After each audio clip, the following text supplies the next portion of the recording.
the city of Philly, where the birds take flight. Eagle swag on the rise each and every night. Nolan and Markus got the scoop ready to ignite. From the lanes of South Street to the Broad Street lights. Dashing like a running back, hitting every play. Fly guys in the zone, never led astray. Talking touchdowns, talking game day. Huddle around the mic, hear what they gotta say. Fly like an eagle soars in the sky. Nolan and Markus always standing by. Bringing their heat, call it do or die. Philly squad, hear the battle cry. Fly like an eagle soars in the sky. Nolan and Markus always standing by. Bringing their heat, call it do or die.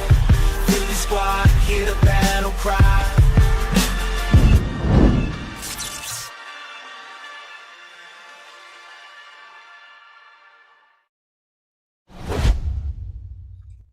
What up, son? What's good? What's good? How we feeling? We feeling good, man. We feeling good. About to get it on. What am I hearing? Oh, hold on for a sec. You all good? Y'all know what the vibe is. Make sure y'all smash that like button. You guys are locked in on your Eagles off-season show featuring Coach Markus from Pro Fan Talk. Yours truly, Tone DeShields the second from Chalk It Up Sports, where no matter if we win or if we lose, we just got to charge it to the game. Y'all know how we carrying it here. What's good, man? I'm already tired of hearing about Jaire Alexander, man. I'm already tired. Yeah, me too, man. Tired. It's a lot between of people. him and I saw the headline. I didn't even watch it. Mike Florio had a thing about CJ Gardner-Johnson feeling disrespected, bro. And I'm like, man, that's water under the bridge now. Like, get to getting. Go and do what you got to do. If you're gonna be mad, you're gonna be mad by yourself, bro. I'm not paying none of that. No mind. I spoke my piece about it. And that's what it's and it is what it is. Like, we can address both topics. I mean, do you want to start with the CJ GJ stuff because that's probably going to be a quicker topic, or the Jaire Alexander? How you going to do it? Yeah, let's go with CJ to get it out the way, man. You don't went from it's all love and it's just business, and he put the quotes out from his podcast, so that came out of his own mouth. Right now, all of a sudden, it's different. Like. And I blame it solely on this, because before this, you didn't hear this as much. Because of social media, everybody got a podcast, everybody got to put out a tweet or something. It just seemed like everybody has just gotten damn sensitive. And like, dude, this is the way business has been done for the longest. Before you got in the league, during your time in the league, and after you'll be out. This is the way business is done. Don't get your feelings involved. This is business. It's not personal. And the minute somebody makes it personal, they look foolish because, listen, this is about money. You took your shot. They brought you back, and you had what you said what you had to say when you came back and gave that press conference. And what did you say? I got to get out my feelings and all of that type of stuff. Ain't nothing changed. The same rules apply. So I don't understand why people get so sensitive. It ain't like you ain't gonna get paid. That just comes down to now you've left the opportunity to run it back and go back to back, because now you went to a different spot. It didn't work out the year before when you did it. Worked out when you came back, and now you back in the same boat. But that's the way business goes. Yeah. Here's my position, man. Because he said a few things. He said a few things, and I've been pretty consistent about it, right? His whole position is, so like, let's break it down little by little, right? Let's try to break it down statement by statement. He spoke about, make sure I got this right here. He mentioned how, was it the scheme that worked, or was it my skill set that made the scheme work? Okay.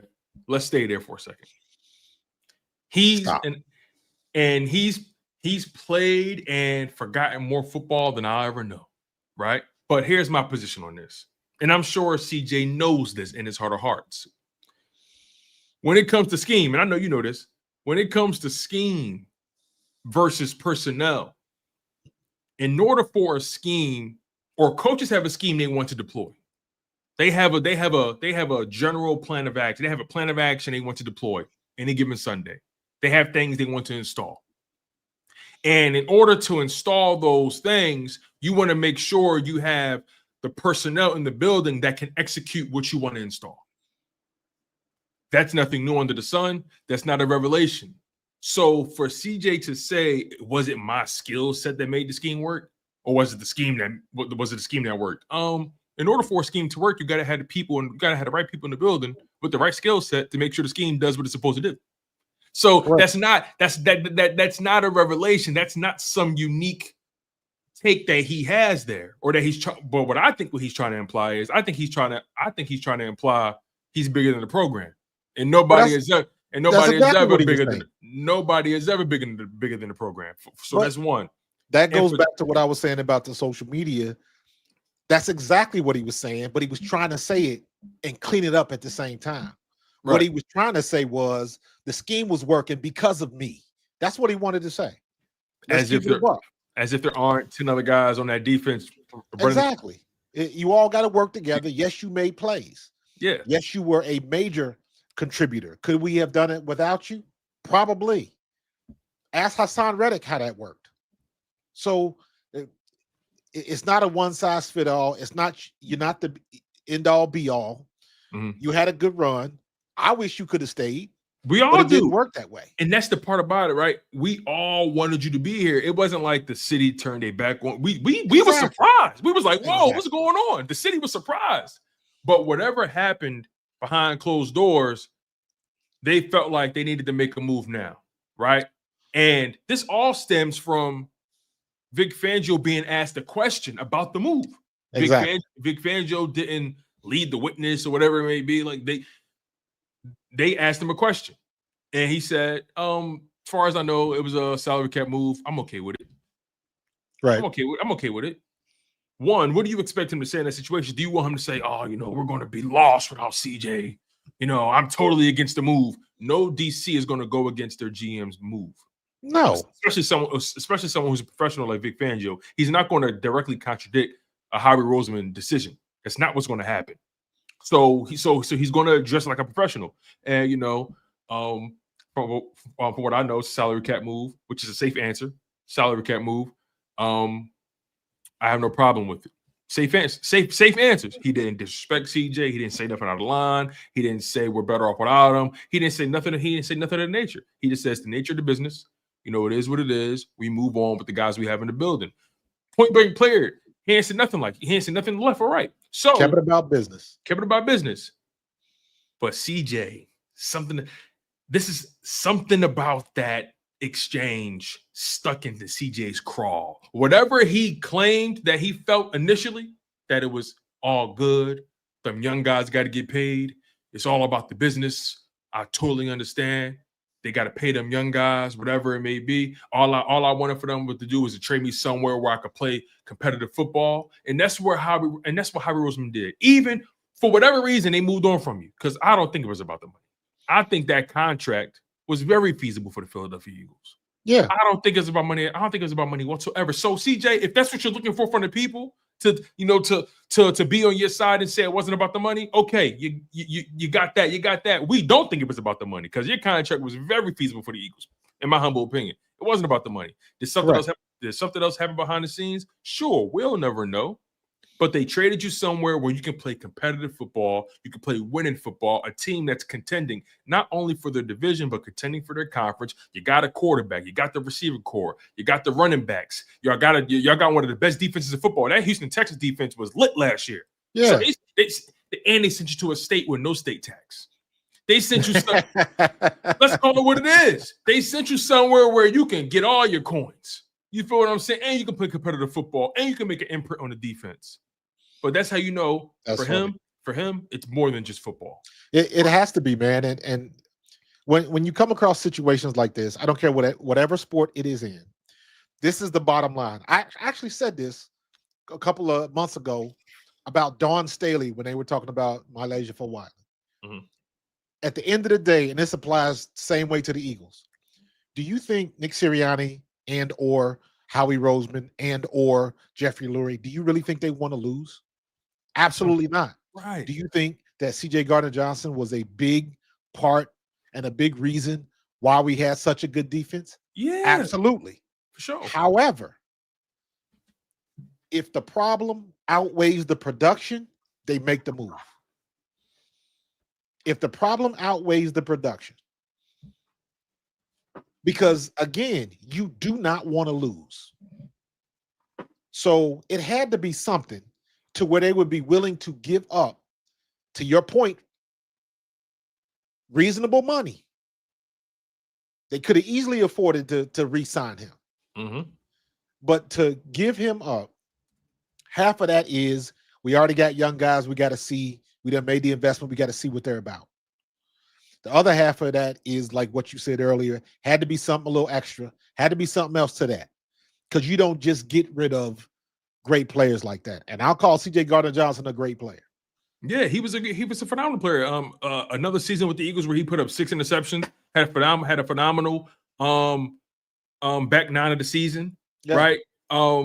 Turn things around with his leadership, especially after getting ejected from the Commanders game. He was a phenomenal player. Like, he turned up in the second half of the season. That's a fact. I mean, that Cowboys game was spectacular. Pick 6, two interception game. He was great in the second half of the season. He gave up plenty of touchdowns in the first half of the season, but that's not the point though. You know what I mean? I could nitpick his production, but I won't do that because I'd recognize overall he was a great addition to the Eagles. His mentality, his approach, that swagger that Juicy played with, for some people can't handle that, but it did bring a new flavor to the Eagles, something that was missing in 2023, right? But here's the thing, right? I learned this from Bear Brooks. Shout out to my man B. Brooks. Played in the NFL for 10 plus seasons. I believe he played for 12 seasons, something like that. Offensive lineman, Super Bowl champion. Played damn near every position on the offensive line. You know what he said? You know I learned from him a while back? He said the same thing that'll make you laugh and make you cry. Yep. And this is what I mean by that. The same reason why CJ GJ is masterful at his craft, it's the same reason why it's hard for him to stay in one place at one time. Absolutely. Because he comes with an edge. He wears out his welcome. He comes with a mentality that can make, if you're not used to that, a lot of people uncomfortable. And I'm not saying the Eagles are justified in moving on from him because we ultimately don't know what went down. We don't know. But whatever did go down, we'll find out next year if they made the right move. We just might. And whatever did go down, they clearly deemed it was worthy of moving on from you. They was paying you.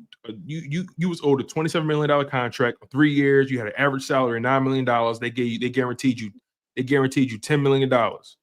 And the thing is with CJ, what I think he just fails to understand, and this is me not insulting his brother's intelligence. I think this brother's a very intelligent football player. I really, really do.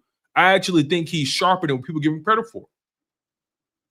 But when you move the way you move, especially after being traded from the Philadelphia Eagles, a Super Bowl team, an organization that's well respected in league circles, a team that's known for doing good business, when you act the way you act in your new organization, we ain't the ones looking at you sideways. They are. They the ones looking at you funny. I was always taught this. When you leave a job and go to a new one, don't badmouth the old one. Don't badmouth the old one. Absolutely. Don't badmouth the old one. Because at the end of the day,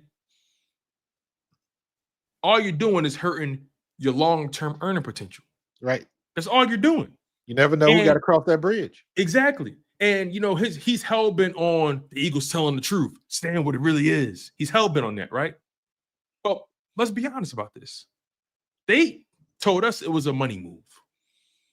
Now, and it was. If you believe that, if you believe that, you believe that. If you don't, you don't. Oh well. But they put that to the media. They told us that it was a money move. It was a cap move. Okay. Do you really want them to say what it really was? Exactly. That I was just about to say the same thing. It was a money move. Because if they say what it really was, who gets hurt in the long term? Whose pockets get hit in the long term? Who has a lesser chance of getting another contract, either from the current team he's on or from a different team? You don't want to leave breadcrumbs around the NFL. You want to make sure you clean. You want to make sure you left things the way you found it, or better. They already know what you're about. They know what they're signing up for. So if you giving somebody if you giving another team, if you bad mouthing another team and you throwing the gas on the fire yourself, that's not really helping you out. So I agree with you 100%. It was about money, 10%. The other 90% had to be something else, but they didn't want to get into that. Right. So they kept it business. They kept it clean. They kept it civil. They made it clean cut, and they kept it moving. And wouldn't nobody be worried about this if you didn't bring it up? 3 months later, by the way. 3 months later, after you had your podcast. And said, you know what? I understand. It's all good. I'm like, okay, CJ is being grown about this because we didn't like it. We was the ones being immature as a fan base. We was like, what's wrong with y'all?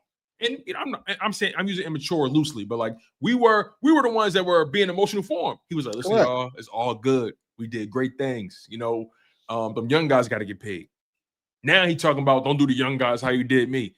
This is in that momentum shift in how he's handling business is why, or potentially why, teams struggle to manage him or deal with him. Like you say everything's all good in one breath, then you hear one slight thing that reminds you of the past, and now you got to jump out the window and crash. So you crashing out, buddy. You crashing out.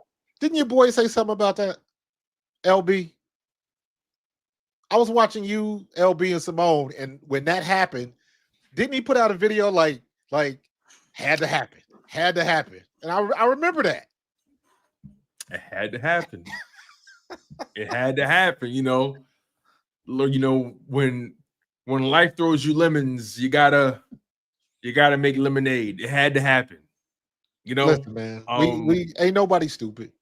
You don't throw away talent for nothing. And it didn't help that, you know, granted Slay was on his way out, but who knows? Like I like to kind of piece things together a little bit like this, right? This is my conspiracy theory brain going. Let's just say, hypothetically speaking, the Eagles were trying to work something out with Slay. Hypothetically speaking, let's say they were trying to work something out with Slay. Slay, you know, because remember they cut him, or they designated him as a post-June 1st cut, whatever. But let's just say they were trying to work things out for a better deal. And remember, Slay said what he said about the whole leadership thing, and he mentioned Reed Blankenship. He didn't say CJ, and CJ crashed out and all that kind of stuff, right? Yeah.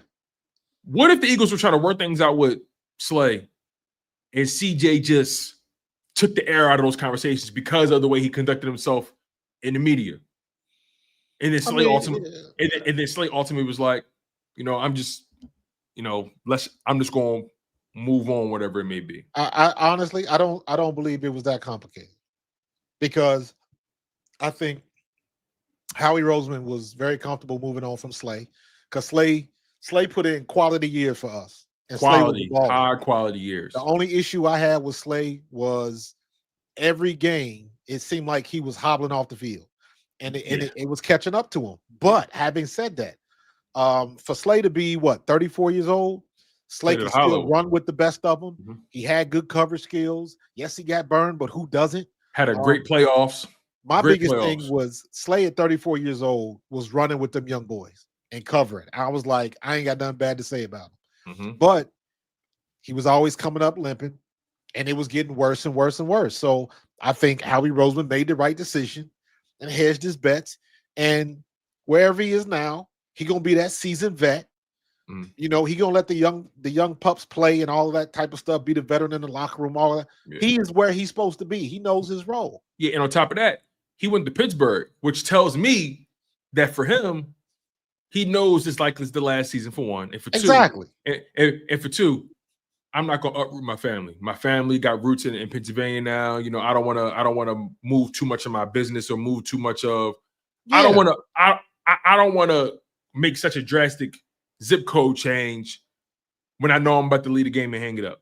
And if there was any coach you wanted to get back with, Mike Tomlin. You talking about somebody that understands and can empathize, and like if you're gonna end up with somebody, that's jumping on the cushion. You know what I mean? That's a soft landing right there with Mike Tomlin. Not saying that he's a soft coach. Not what you mean. That's somebody you want to play for. Yeah, and remember, he was even talking about, it would be dope to reunite with Detroit. He talked about that a little bit, but Yeah. Detroit, that's a drastic move. Him going to Pittsburgh told me everything about where his head is right now. Yeah, Exactly. I ain't trying to up my family. It's a Exactly. lot. Make your money. I got 1 year left. I'm chilling. Exactly. You know what I mean? And So, CJ, he like move on. Like you got to move on, bro. And again, I hate to I hate to be somebody who tries to legislate how somebody conducts themselves. I hate to be that person because I would hate for somebody to do it to me. But there are just moments where somebody got to be like, "Yo, bro, just move on, bro." So yeah, just keep it moving, bro. Somebody got to tap you. Whoever close to you, whoever's in your circle, whoever's a part of your team, like, yo, bro. And guess what? You're not gonna go down there and run roughshod over D'Amico. He's a player. Not. Definitely He's not. a former player, so he know how the sausage is made. And that defense was playing well without you. Exactly. So if you get too far ahead of yourself, they'll put you in your place too. Yep. So it is what it is. I just wish, people it just seems like just because you can say something don't mean that you should. Right. Just suck it up and go, man. It's just it didn't work out, and you keep it moving. You got your ring. Y'all won. You made history. You'll never got to pay for another cheesesteak in this city again. You got your ring, bro. Your legacy is set in the city. The people who watch you play, the people that keep up with this team, they know what's up. They know what's up. And here's the thing, though. How old is he? How old is CJ? Like 28, 27. 28? Something like that. So let's say he got 4 more good years left. 27. Right? Okay.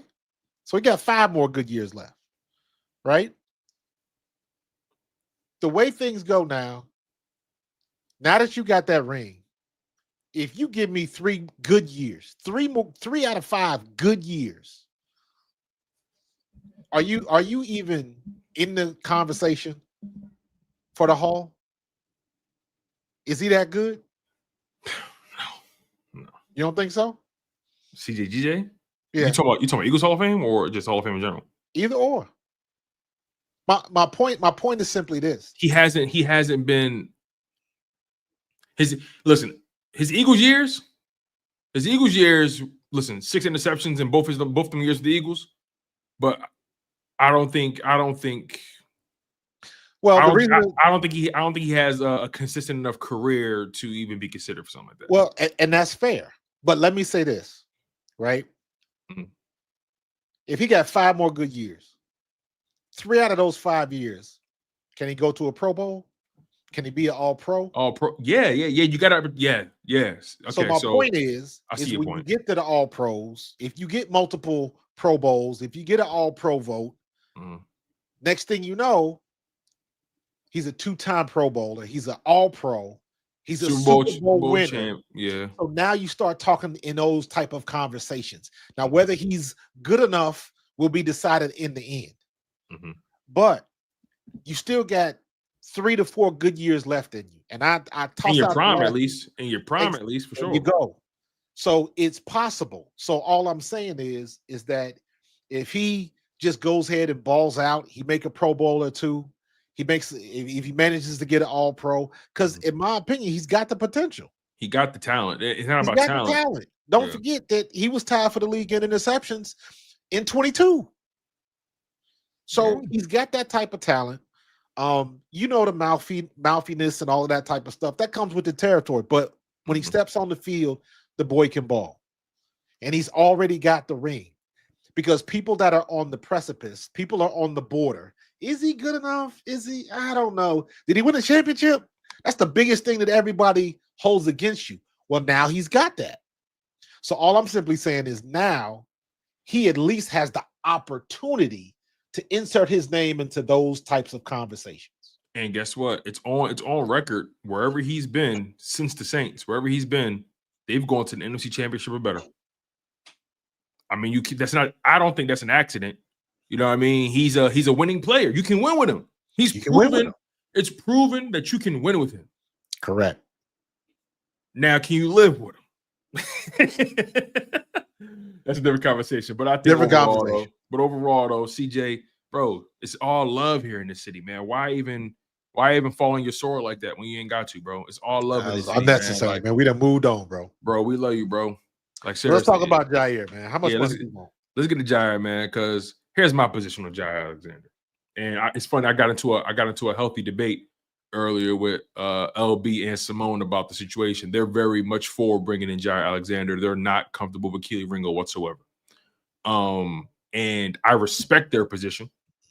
I just view how things should go a little differently. So I agree.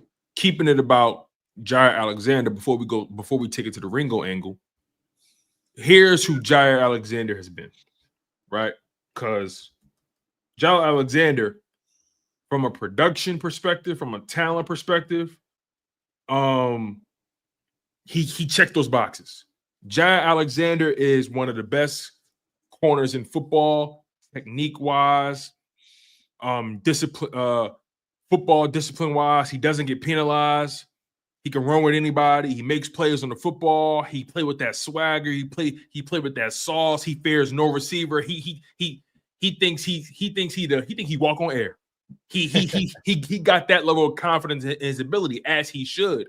Right. When I speak about Jaire Alexander, it has zero to do with his skill set. It has zero to do with talent, zero to do with production. 2-time Pro Bowler, 2-time All-Pro.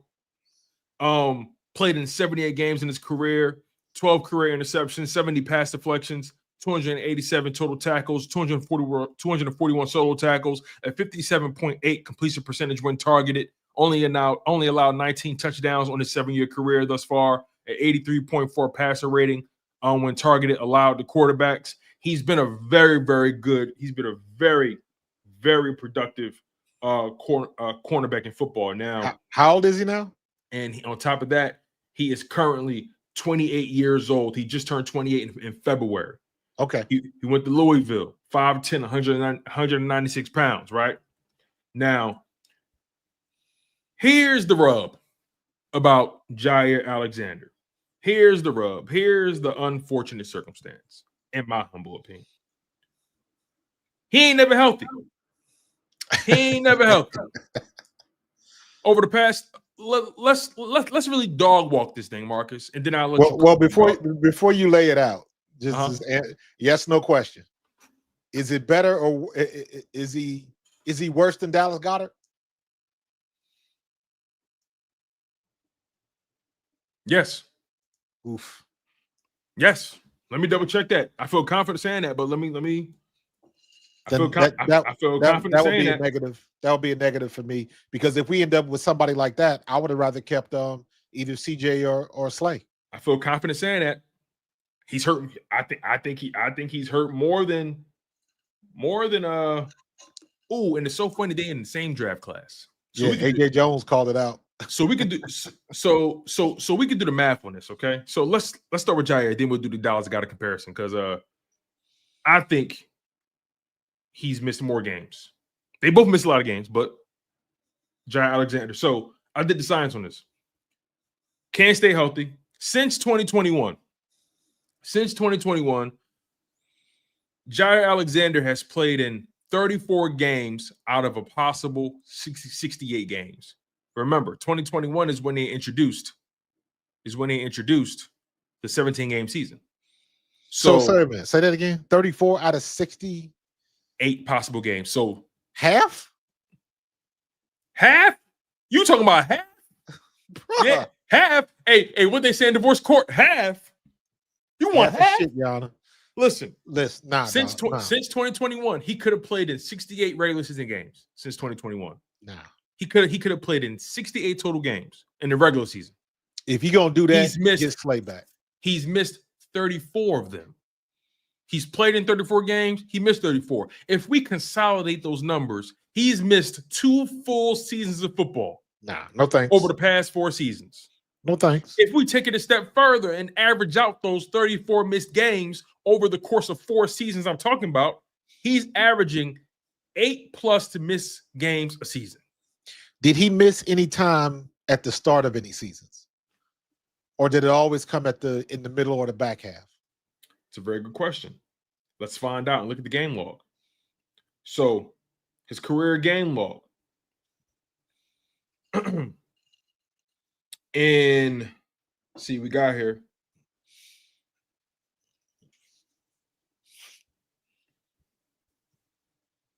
Now, when it comes to, let's go to this. Let's work our way back, okay? Let's work our way backwards. We can start with 2024, and then go from there. So 2024 for Jaire Alexander. He played the first 3 games. He played week 1, week 2, week 3. Then he missed week 4, week 5. Okay. Then he played in week 6, week 7, week 8. That's when he messed up his knee. He had a partial torn PCL. Oof. Then he missed week 9. He missed week 9 and week 10. I think they had a bye week in week 10. He missed week 9. I think they had a bye week in week 10. He came back for he tried to come back for. No, I take that back. I'm sorry. He missed week 9. He came back for week 11. Messed his knee up again.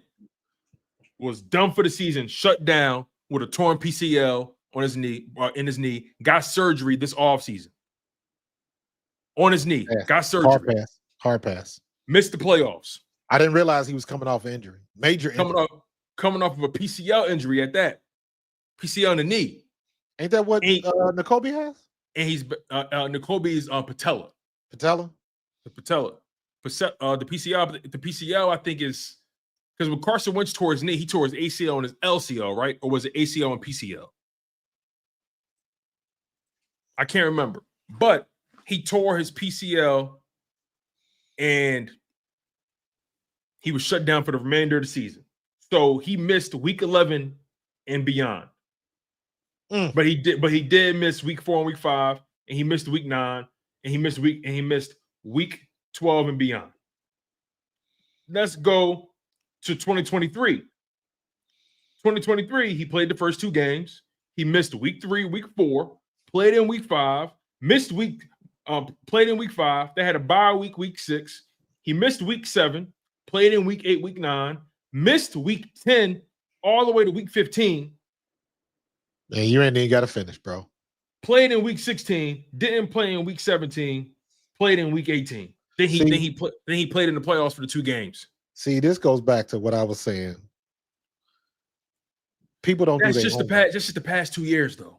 People don't do their homework, man.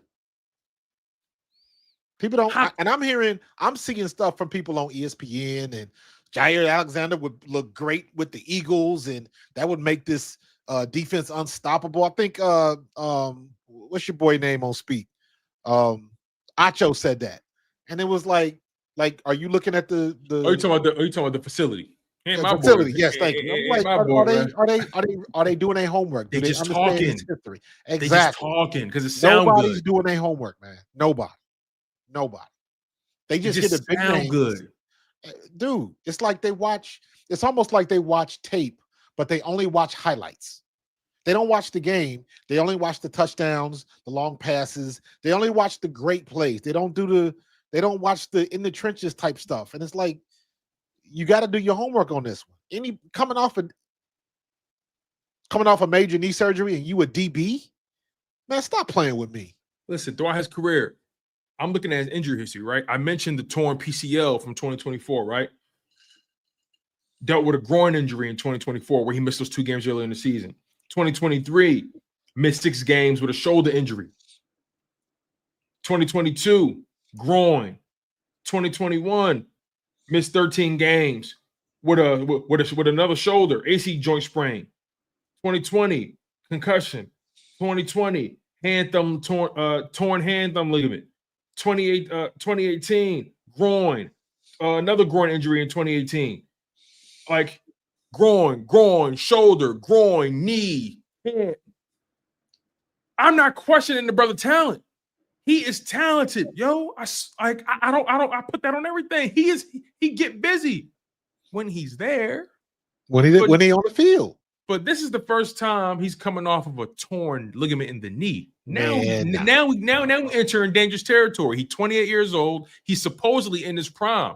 But with these injuries age you, in my opinion. Absolutely. Injuries age you. And Absolutely. I know, and again, all due respect to my people, LB and Simone, you know, they mentioned the idea of, well, you know, the Eagles, they've brought in people that had an injury history in the past. They have had good seasons with the Eagles. The Eagles find a way to keep them healthy. The Eagles have had one of the best training staffs over the past handful of years outside of that Chris Marigold situation. But, you know, the Eagles have had one of the best training staffs, especially since the Nick Sirianni era, right? I feel them on that. But when I think about his history in particular, and even if it's and you know, they even said, look, 1 year prove a deal. I'm like, okay, I'll entertain it then maybe. But I'm personally not making that move. I can't. Man. Why would I invest in a stock that's bottomed out 3 out of the last 4 years? And he's missing crucial parts in the season. He's missing games in the beginning. He's missing crucial legs in the season, like crucial sections in the season. And then I think about the Eagles schedule, and let's just say, hypothetically speaking, he's good to miss 3 to 5 games. Let's just say he missed 3 to 5 games. Even if you take him at his average, what point in the schedule do you feel comfortable losing him at? Exactly. What point in the schedule do you feel comfortable losing him? Everybody first 8 got games, you played 5 playoff teams with his name. Everybody got enamored with the name. Fell in love with the name. Jaire Alexander's available. We should. Man, stop playing. Do your homework. You know, some people said low risk, high reward. Okay, maybe. Not for that money. But and look, he's a free agent now. They cut him.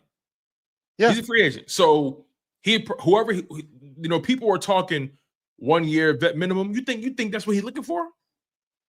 Correct. And you think he's 28 years old. You think I've heard him communicate and how he conducts himself. He's a very passionate guy, very, very, very full of self.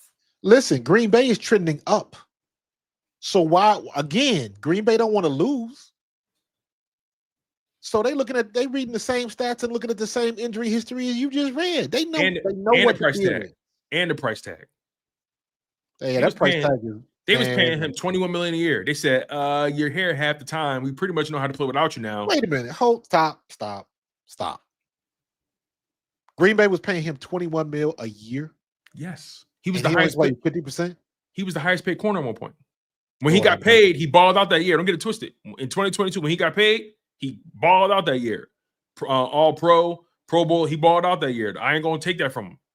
But year 2 of the deal, year 3 of the deal, finito, basura. Like he must have bought Kirk Cousins' book. That type of money. Come on now. 50%. Well, I mean, let's be real. They signed him after he balled out. So they gambled and they lost, basically. They gambled and they lost. Well, they paid him. He was drafted in 2018. They gave him the rookie extension. So yeah, he came in 2022 with the money, with the contract signed. So he balled out the year, the money, like he balled out that first year with the money.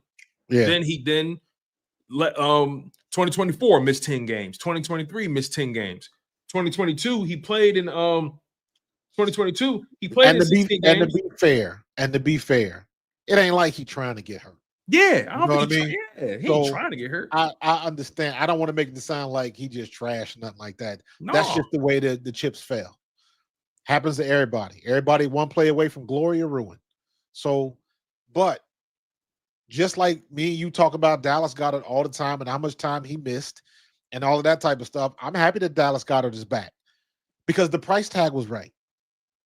But very similar to what I said about CJ and Slade when they almost left the first time. I don't get mad at him for shooting his shot. You're just not going to get that over here. So you got a decision to make. Do you want to play or do you want the bag? Because who's going to give you that type of money with your injury history? It would have to be a team that is desperate. Do you want to play for a desperate team? Because that means you ain't clocking much wins. Man. So I think everybody fell in love with the name. That's somebody that you know. Very similar to what happened a couple years ago. What was his name? Kevin Byard. Mm-hmm. When we picked him up, it was the same thing. It just didn't. We had better expectations, and it didn't work out. since 2021, which is four seasons, Dallas Goedert has appeared in 51 out of 68 possible games, compared to Jaire Alexander's 34 out of 68. So if we do the math and the games that he's missed, 68 minus 51 is 17. Dallas Goedert has missed one full season of football if you consolidate the numbers. Jaire Alexander's missed 2 seasons of football if you consolidate the numbers. That's crazy, man. And if I'm doing some more math here, no way. The 17 missed games divided by 4 seasons, Goddard is averaging just over 4 games missed a season compared to Jaire Alexander's 8+ games missed a season. So it's not exactly the same, but the Eagles have a line, and the Eagles have shown you that their line is Goddard. They didn't give him. They didn't give him more money. They made him take less. They reconstructed this deal. He might not be here in 2026. The Eagles have a line, and I think the main reason people are gung ho to guard the Jaire is because they're not confident in Ringo. I think it's more so about Ringo than it is about Jaire Alexander. Yeah, I agree. And you can't, in my opinion, you can't be that desperate. I'm sorry. I agree. And some people say, what if he healthy, Tone? And I say, okay, what if he not? Like, we could do that all day. All day. What if he doesn't? What if he starts out great and gets hurt? Right. Hey, what if Ringo end up getting cooked all year? Well, what if he doesn't? We can do that all day. So let's focus on the facts. And this goes back to, and this is what people forget. And again, we get caught up in the names. Let's not forget the man who's calling the shots. Let's not forget Vic Fangio now has a track record of what he wants to do, how he wants to do it, and how he goes about doing his business. And Vic Fangio has let you know in no uncertain terms that if we have somebody in here that is not cutting the mustard, not getting it done, they will not be on the field. Simple as that. And don't be surprised if, let's just say, and again, I'm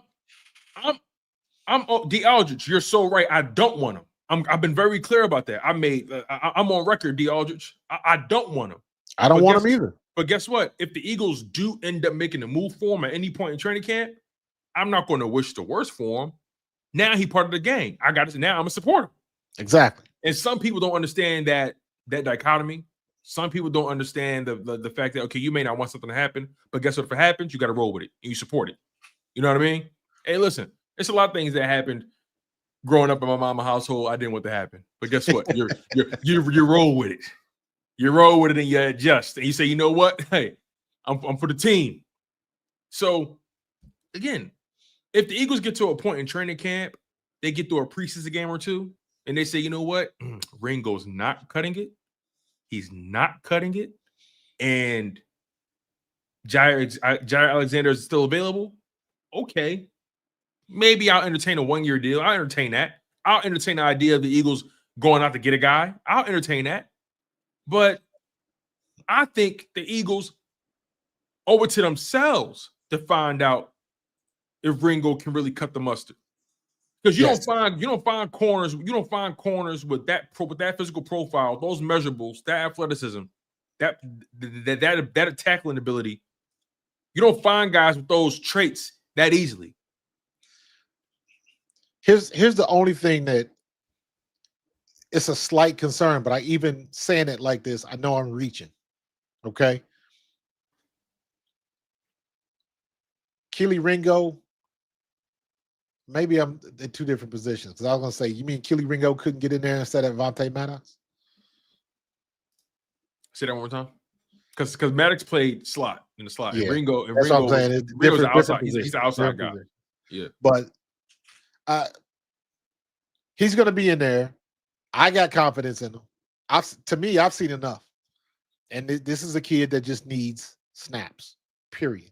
And that's what Vic Fangio said. Because my whole mindset is some people feel like, oh yeah, we see enough Ringo. I'm like, how? He only been on the field for no more than 200 snaps, back-to-back seasons. The first year, The first season, that coaching staff wasn't playing no young guys. Nolan Smith couldn't get on the field. They didn't know what they was doing. That coaching staff it's recorded. They didn't know what they were doing. Sean Desai, Matt Patricia, they didn't know what they were doing. They cleaned house on that side of the ball. Only person they kept was Washburn. It's the only person they kept. They got rid of the cornerback coach, got rid of the safety coach, got rid of the inside linebackers coach, got rid of the D-line coach. They got rid of Tracy Rocker. They got rid of McDonald, who coaches the DBs. Tracy Rocker. They got rid of all those guys. The only person they kept was Jeremiah Washburn. They brought in Joe Casper to coach safeties. They brought in Christian Parker to coach the DBs. They brought in Roy Anderson to coach the corners. They brought in Bobby King to coach the linebackers. They brought in Clint Hurt to coach the D-line.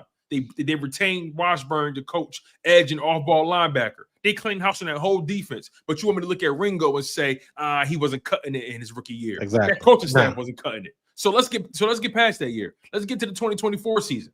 The 2024 season, now they draft Quinion. They draft Cooper DeJean. Isaiah Rodgers was on the roster because he was on ice in 2023 because he got caught gambling. So he was on ice. So Vic Fangio inherited a pretty good situation at corner with Slay, Rodgers. They draft Coop. They draft Quinion. Okay. And some people are looking at it as an indictment on Ringo because they drafted Quinion and Coop. And I don't think it's that simple. Not even. Nope. I don't think it's that simple. I think the Eagles owe it to themselves to find out if Ringo could really ball. Because when Vic Fangio speaks, I listen. Absolutely. And he knows what he's looking for. And Fangio, when he was asked about Ringo, he could have said, yeah, he's honest. Either he's not going to answer your question or he's going to say what it is. Right. And he could have said, yeah, Ringo, he got some ways to go. We're still figuring some things out. Remember, he pulled no punches with Kobe, remember? He said Kobe had a setback. He said all that. He did not pull punches with Kobe. He didn't pull punches with nobody. When he was asked specifically about Ringo, he took a drink of his water. And he said, all he needs is reps. And that's up to us to get it for him. All he needs is reps.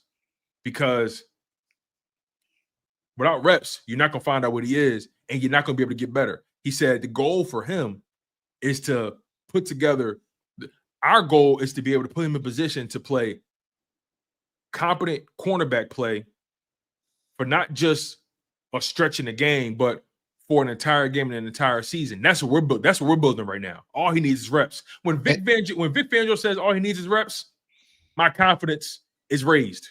And here's the thing. You got to remember, man. So he didn't play a lot last year, right? So how many film sessions did he miss during the week? He's still watching film. He's still learning. He's still sitting behind Slay and CJ and Q and Coop and all of them boys. He's still in the meeting room, and he knows what to do. He knows what not to do. And now he's got a whole year of film study just sitting there watching and watching. Nah, I know I can do that. This is what I could have done better. This is what he should have done better. He knows the defense. And it goes back to what Vic Fangio already said. He just needs snaps. He needs snaps against full speed other guys. I can't wait to the first time we get to see them in a joint practice. Nowadays, I don't get so caught up into training camp. I want to see joint practice. Yep. Because when you run, when you're in training camp and you just going against each other, you know everybody's patterns, you know what their tells are. You around them too much. You know what's going to happen. And you don't get a gist of what kind of progress the rooks and the young players have until they go up against somebody else and they have no idea what that person is going to do. The only thing you know about that person across from you is if you may have seen something in film study if they were on the team last year. But if you're going against rooks and now it starts to activate all them synapses in your brain because I don't know what's coming at me. So it might be 6 different reactions I got to have, but I better pick the right one. And that's what you train for. So you can recognize what's coming, do what you got to do. And the most important thing, and this is where the benefit comes from sitting back and just being in film session all year, you don't have to think. He knows where he's supposed to be. He knows when he's supposed to be, and all you got to do is just be at your spots and take advantage when the ball hits your hands. Come down with it, get that pick, and roll out to the end zone. That's what you got to do. Mm-hmm. So he's been sitting in film session for a whole year. He knows exactly where he's supposed to be. Listen, I'm rolling the dice. I'm rolling the dice on Ringo. You know, I'm that's with my you, man. All way. That's all my way. that's my position. And if people not, that's all good. That's all good. I ain't trying to convince you or nothing. I know my position. Jaire Alexander is not the move, in my humble opinion. Strictly because I can't trust him to be there.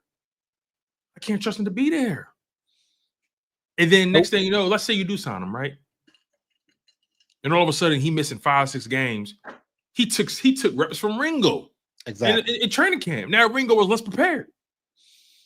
Nah, exactly. I'm cool. You know what I mean? Like I ain't got nothing against Jaire Alexander. I think Jaire Alexander is a talented brother. I think he's a talented brother.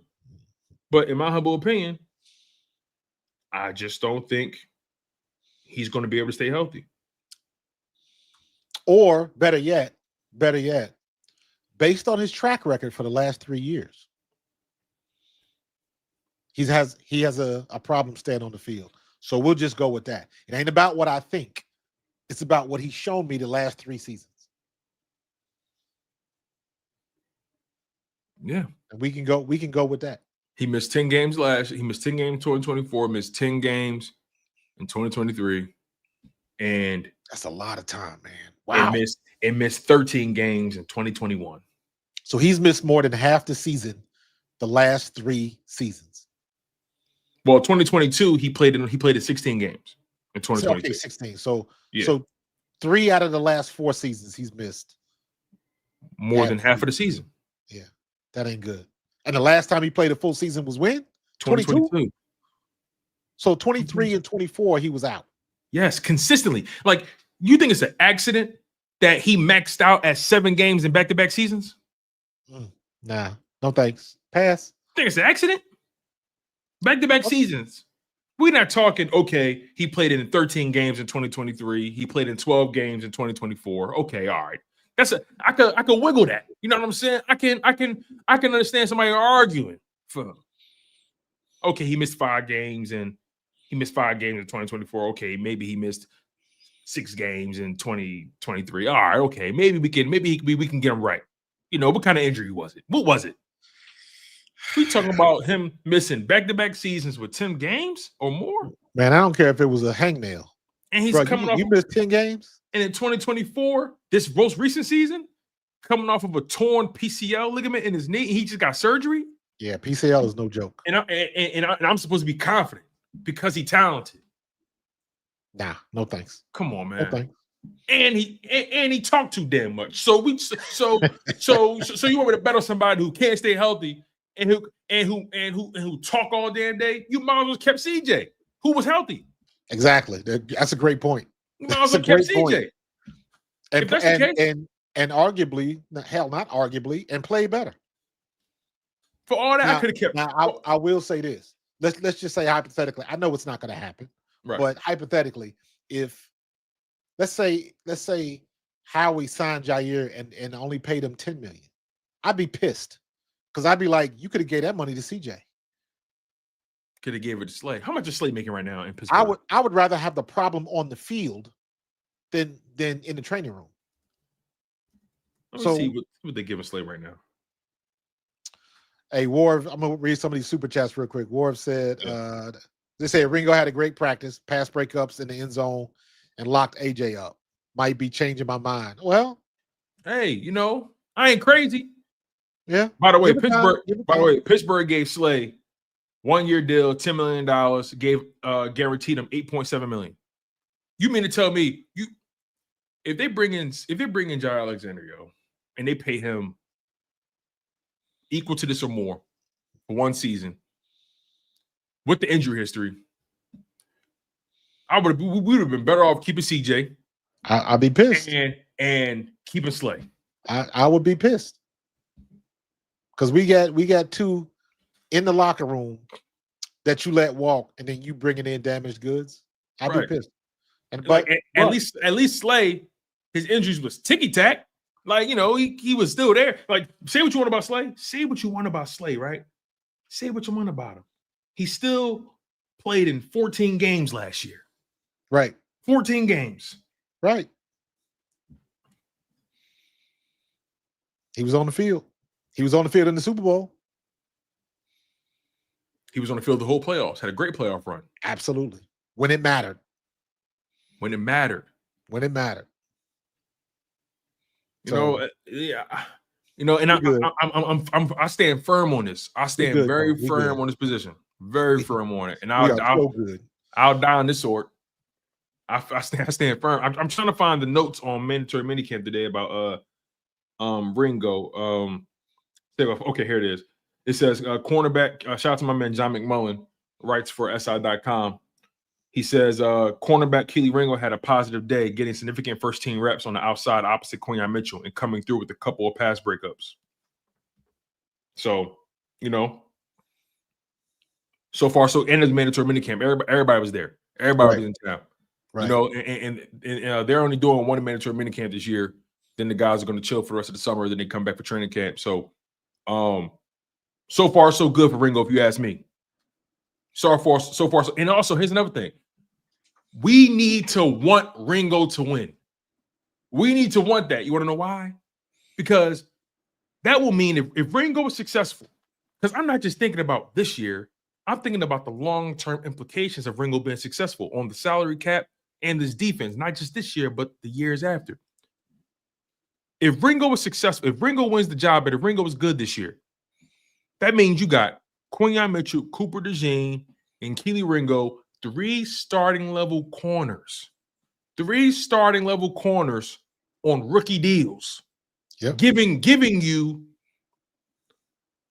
competent to Pro Bowl to all pro level production. You can pick whatever you want, pick whatever spot on the scale you want. You want to put Kelee Ringo at competent? Okay. You want to put Quinyon and Coop at Pro Bowl or pro level? Hey, do what you got to do. But if Kelee Ringo figures it out, you got 3 young corners who are physical specimens at the position, by the way. Yeah. All 3 guys are over 6 feet. All 3 guys are 190, 195 plus at the position. All 3 guys got length, can tackle. You mean to tell me you can get all 3 of those guys to be where you need them to be on all rookie deals? You guaranteed to have Ringo in 2025 and 2026, and 2025 and 2026 on rookie deals? Why don't we need Ringo to win? But think about it like this, Tone. So we got Jalen Carter, who's coming up to get paid. You got Nolan, who was in the same draft class. Jalen Carter to get paid. We got Nolan Smith. Jordan Davis coming up. We got Zach Bond. We got Jihaad Campbell. We got Quinyon, Cooper. I'm not even gonna put Kelee Ringo in that group, but just all of those names. That's the majority of our defense. Mm-hmm. We have a potential dynasty defense for the next 4 years. We have a dynasty defense. Jalen Carter, and now I'm saying this with the umbrella of barring any injury, of course, but Jalen Carter is the keystone to everything on our defense, in my opinion. Him and Jared Verse are arguably the 2 best young defensive tackles in the league right now, bar none. Yeah, Verse, I think he's an edge or a DN, something like that. Right. He on the line. He in the trenches. Yeah, I get you. I got you. Got to give him his props. Yeah. But Jalen Carter is the man in the middle. He is the keystone. Mm-hmm. Right? Nolan Smith, a little bit of hesitation because is he going to be a injury prone? Is he always going to pop his shoulder out every season? You know what I mean? But again, I'm nitpicking because he balled out last year and he balled out in the Super Bowl after he tore his tricep. Did miss a game. Did miss a game. Did miss play. He said he tore it going into halftime in the second quarter. Yeah, couldn't been down to pick up the fumble. He should have recovered that fumble and scored. He was like, he said, "Hey, yo, Milt, pick that up. But right. Hey, listen. All Zach Bond has to do is continue to do what he's been doing. And I believe he will do that. Yeah. Jihaad Campbell, he's in good company because he's got the right people to look after him. And then, like I said, Quinyon and Coop, we already know what they're about. We already know what they're about. So Reed Blankenship is one of them solid guys back there, not too flashy. All he does is he is always where he's supposed to be on the field. Period. We have a potential dynasty defense for the next 3 to 4 seasons where every year we are going to be reloading. And because Howie has done what he's done, you made the point, and I don't think people really sink into this point enough, that we got all of these great players on rookie deals. Yes. That is going to be huge for us. So Howie's hitting it out the park. We got this team together. We got the coaches that know what they're doing. Everybody's comfortable with it. And now you got to think of everybody's passing the torch. Everybody comes in, they find out how good Jeff Stoutland is. They find out what Vic Fangio is really about. Because now, in spite of all of that mess that was coming out of Miami when he left, bruh, this trumps everything. The ring trumps everything. So now ain't nobody got anything to say. Yeah. And it's only going to get better. Yep. And, you know, this defense is so versatile. Like Cooper DeJean, you know, we spoke about this, I think, pre-draft and during the draft. We spoke about, you know, like Cooper DeJean, he's arguably the most versatile piece on your defense right now. Yep. Can play slot. Like Vic Fangio was very intentional about making it clear that, he has everything he needs to play safety. He can play safety. He can play safety. And Vic Fangio go ham with Coop this year. Wow. And we know he can do it well. Yep. Fangio was intentional about saying that. Very intentional. He was also intentional about saying that safety competition ain't just between Sidney Brown and Andrew Makuba. Yeah. He said, by the way, Tristan McCullum was in that conversation too. And yeah, check out what my man Alex said. Eagles had Makuba in the slot. They did. They did. He got experience in college. Love how Fangio is moving guys around. Absolutely. You got to find out. Fangio is on that chessboard, and he's trying to figure out what he has. Exactly. He's got more than one versatile player. So we're going to be seeing people move all up and down that line of scrimmage. They ain't going to know what's coming. Yeah, and bringing in a random free agent and Jaire Alexander is going to offset him finding out what he has. He ain't bringing in Jaire Alexander. Let's stop talking about him. I don't think so either. I'm just, it's just, look, ultimately, people feel how they feel about it. And this guy gonna have to be crazy for them to sign Jaire Alexander. Yeah, Jaire Alexander, he don't strike me as that kind of. He strike me as the kind of. He's entering, in my opinion, the mercenary phase of his career. Yeah. And it's all because of injury, not because of age, because of injury. Right. He's trying to get that last payday. He's entering the mercenary phase of his career, and he's going to go to the highest bidder. Yeah.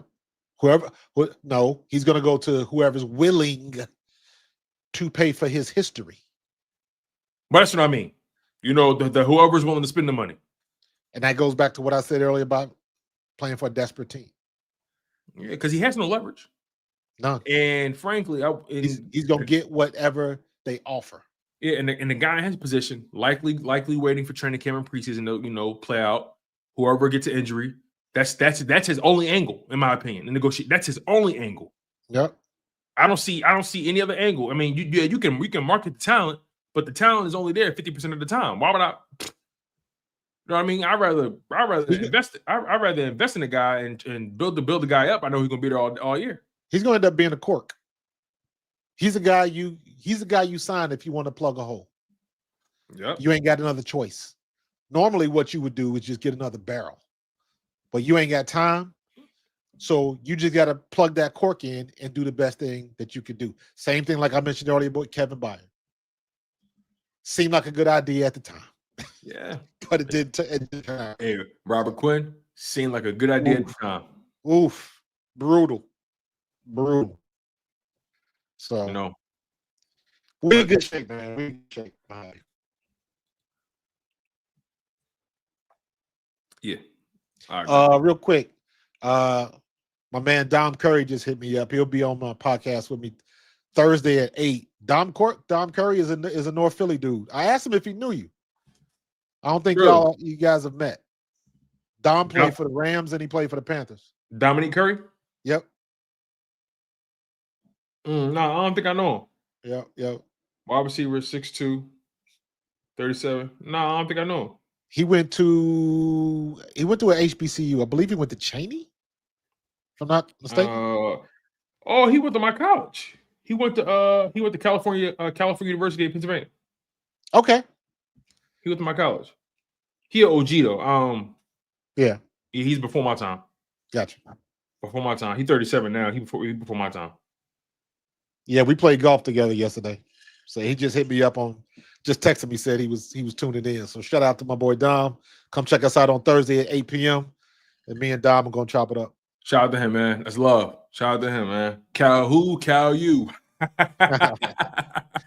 out to Dom Curry, man. All right, Tone, I gotta get out of here because me too, man. I'm glad you said Indiana that. Fever are playing. I gotta do a post-game stream tonight after the Fever in Atlanta finish tonight. So is Kate back? No, she is not. Back? No, she is not. It is currently 27-31. She missed what? This is her third game. Miss. Okay. Erin McDonald is balling right now, so she can take her time, get healthy. She ain't in a rush. Okay, cool. They ain't even played 10 games, bro. Oh yeah, okay. I'm thinking they like 20 games in. Man, but no, man, great show, man. We covered all the bases, and we got real passionate about it. So great conversation, bro. As always, you know how we do it. You already know, bro. You already know. Don't get so hyped up on what you see the last day of training camp. Everybody in the league is throwing dimes. Mm-hmm. But yeah, keep it tempered. Keep it tempered. I am trying to keep an eye on what's going on in Cleveland. I think that is interesting. Because it seems like Shador and Gabriel Daniels are playing, both of them are playing better than anybody could have expected. Because they outplaying Deshaun and they outplaying Joe. I mean, we knew what Joe Flacco was. Joe Flacco was getting paid to teach everybody the offense. Well, is Deshaun even on the field? Because they got Kenny Pickett there as well. I don't even know. I don't think Deshaun is on the field. I don't think he's healthy yet. But it's been Flacco, Pickett, Dylan Gabriel, and Shador Sanders. I heard Shador is looking good out there. I heard the same thing. I've been peeping out the sports talk radio in Cleveland. So never in a million years that I thought Cleveland would be the epicenter of the NFL. Yeah. But stranger things have happened. So for sure, man. But we're gonna get up out of here, man. Y'all be good. Come check us out. When next time you going on, Tone? I'll be live tomorrow, man. I'm always live, bro. I'm always live, man, putting out the content. The grind don't stop. So I'm definitely going to be putting out content tomorrow, man. I'm always going to find something to talk about. I'm always going to find something to complain about. Facts. Hey, and I've been hearing this from a few places. Click on the notification bell, like turn it off and turn it back on. Because I've been hearing it from a few places where people are not getting notifications for whatever reason. Yeah, I've been hearing the same thing as well. So sometimes these guys just reset whatever. Just turn it off, turn it back on, reset it, whatever, and keep tuning in. So, yeah, man, we appreciate y'all, man. Again, it's been a hell of a show, man. I appreciate y'all for bearing with me going on my rants because I'm pretty passionate about this subject, and sometimes I'll be wanting people to see the light, but it's all good. Yes, sir. It's all good, man. So we gonna get up out of here, man. All right, man. As always, love, man. Flag was fly. We out of here. Go Birds.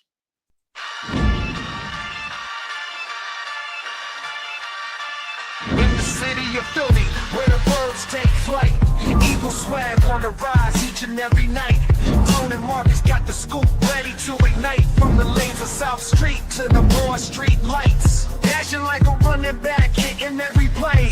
Fly guys in the zone, never led astray. Talking touchdowns, talking game day. Huddle around the mic, hear what they gotta say. Fly like an eagle soars in the sky. Nolan and Markus always standing by. Bringing their heat, call it do or die. Philly squad, hear the battle cry. Fly like an eagle soars in the sky. Nolan and Markus always standing by. Bringing their heat, call it do or die.